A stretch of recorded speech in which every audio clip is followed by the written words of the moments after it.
선생님이 읽어주는 어린이 성경 이야기.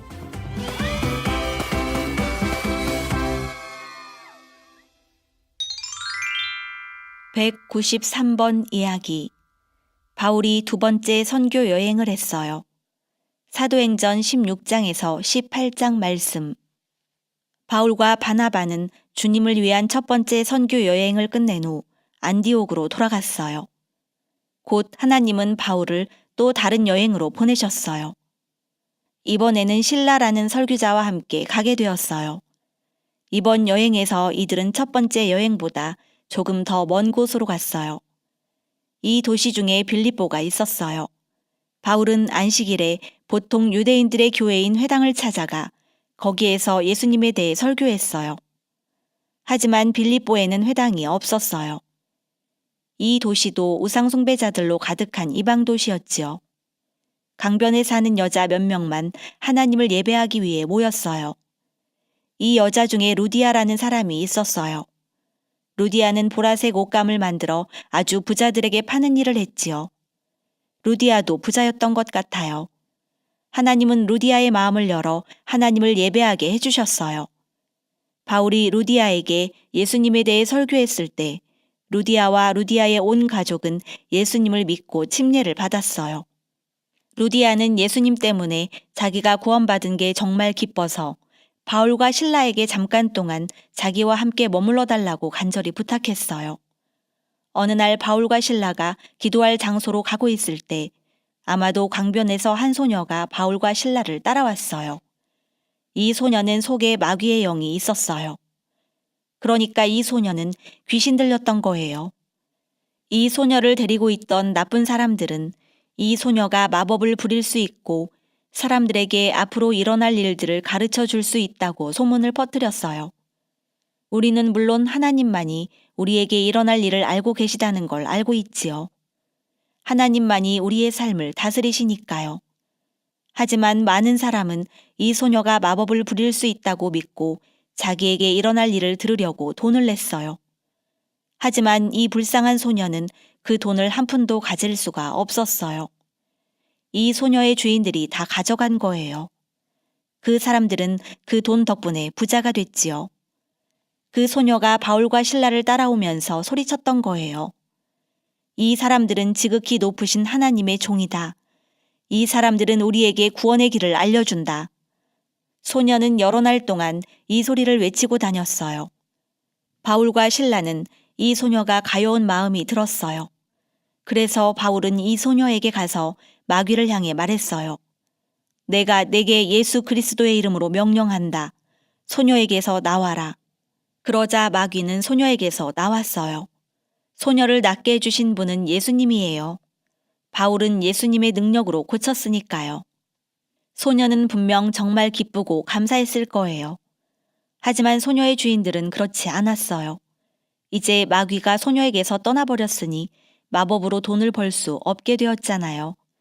그래서 이 악한 사람들은 바울과 실라를 붙잡아 빌립보의 관리들에게 끌고 갔어요.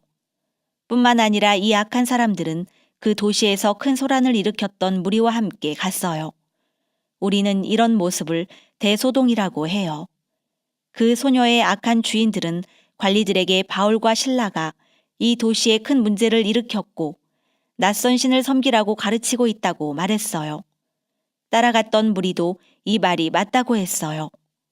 관리들은 바울과 실라에게 말할 기회를 주지 않았어요.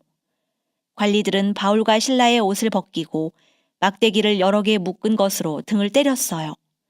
그리고 감옥에 던져버렸어요. 관리들은 바울과 실라가 감옥의 차가운 돌바닥에 피가 흐르는 등을 댄 채 누워있게 했어요. 그리고 다리를 쭉 뻗게 해서 나무 말뚝에 낸 구멍에 묶어놓았어요. 바울과 실라는 그렇게 발을 뻗은 채로 움직일 수조차 없었어요. 게다가 등과 온몸에 입은 상처들이 너무 아파 도저히 잠을 들 수가 없었어요. 그러면 바울과 실라는 너무 아파 소리 질렀을까요? 막 울었을까요? 아니면 투덜거렸을까요? 아니에요. 한밤중에 바울과 실라는 찬송하고 기도하기 시작했어요. 하나님이 돌보아 주셔서 바울과 신라의 마음속은 평화롭고 고요했어요. 바울과 신라는 예수님에 대해 설교하는 것 때문에 몸이 다치는 것은 전혀 신경 쓰지 않았어요. 아, 나머지 죄수들은 이 하나님의 두 자녀가 감옥 바닥에서 피를 흘리면서도 입술로 찬송하는 것을 듣고 분명히 깜짝 놀랐을 거예요. 하나님도 바울과 신라의 찬송을 들으셨어요. 그래서 하나님은 지진을 내리셨어요. 이 지진은 악한 자들에 대한 하나님의 진노의 표현이에요. 이 지진은 특별한 기적이었지요. 죄수들은 모두 자유가 되었어요. 감옥을 지키던 간수는 너무 두려웠어요.